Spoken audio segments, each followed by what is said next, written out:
Et à Beyrouth, au Liban, nous retrouvons notre correspondante Anaïs Renevier. Alors Anaïs, comment les proches de l'ancien Premier ministre Rafik Hariri ont-ils accueilli ce jugement? Bonjour Dominique. Saad Hariri, le fils de Rafik Hariri, était en déplacement à La Haye. Il a réagi après le verdict.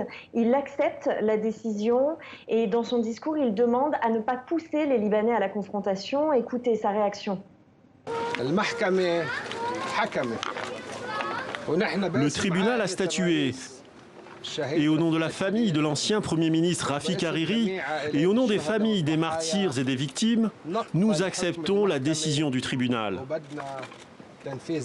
Anaïs, le chef du Hezbollah, Hassan Nasrallah, lui aussi réagit. Quel message a-t-il adressé à ses partisans? Oui, alors on l'entend dans le sujet, le Hezbollah et le régime syrien ont été pointés du doigt dès l'attentat de 2005. Le tribunal spécial pour le Liban était censé apporter des réponses. Aucun dirigeant du parti ni cadre officiel n'a été inculpé. Les liens de Salim Ayash avec ce parti sont présumés. Le secrétaire général du Hezbollah, Hassan Nasrallah, avait rappelé avant le verdict qu'il ne se sentait pas concerné. Il a appelé ses partisans à ne pas réagir.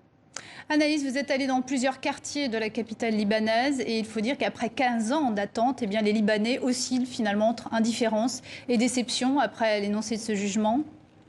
Oui, indifférence dans les quartiers plutôt pro-Hezbollah, où la vie continue ce mardi. Il n'y a pas eu de réaction. Chez les partisans sunnites du courant du futur, le parti de Saad Hariri, on ressent une certaine colère. L'un d'entre eux m'a confié: ça nous a coûté 1 milliard de dollars. C'est le coût estimé de ce tribunal. Tout ça pour ça. Il a ajouté qu'une enquête du commissariat local aurait été plus utile. Dans la capitale, l'armée libanaise était massivement déployée aujourd'hui par crainte de débordement, d'une récupération politique après ce verdict. Beaucoup de Beyrouthins sont restés chez eux.